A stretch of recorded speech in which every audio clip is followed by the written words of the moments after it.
আসসালামু আলাইকুম ওয়া রাহমাতুল্লাহ। প্রিয় বন্ধুরা, আশা করি সবাই ভালো আছেন। আলহামদুলিল্লাহ ওয়া কাফা ওয়া সালামুন আলা ইবাদিল্লাহিল মুস্তাফা, আম্মা বা'দ।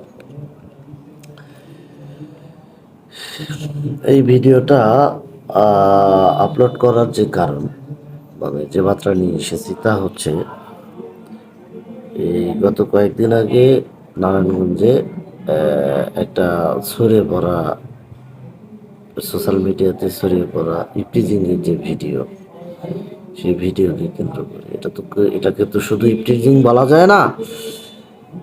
এইটা তো হচ্ছে একটা একটা ভিন্ন ধরনের একটা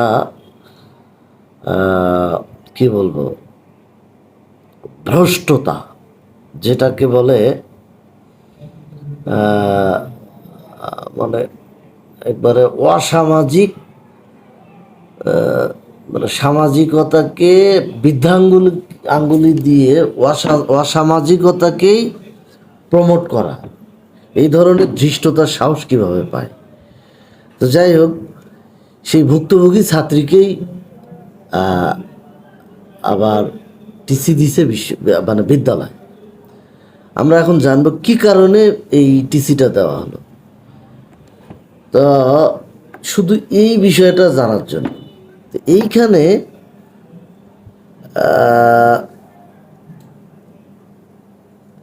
একটা জনপ্রিয়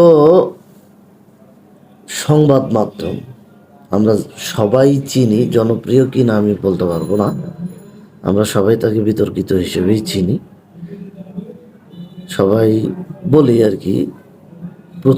প্রথম আলো ওখানে লিখেছে যে মেয়েটি নাকি বাহিরে, স্কুল চলাকালে বাহিরে ঘোরাফেরা করত, মানে বাইরে ঘোরাফেরার কারণেই তাকে টিসি দেওয়া হয়েছে, টিসি দিয়ে বের করে দেওয়া হয়েছে। এটা একটা, মানে এটা একটা কথা হতে পারে বলেন আপনারা? তা সে বাহিরে ঘোরাফেরা করছে, তো তার জন্য এই সময়েই কেন তাদেরকে এই টিসির ব্যবস্থাটা করতে হলো?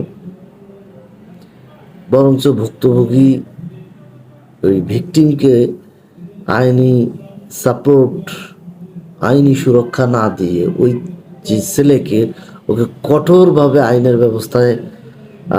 আওতায় না নিয়ে এসে তাকেই টিসিটা দেওয়া হলো।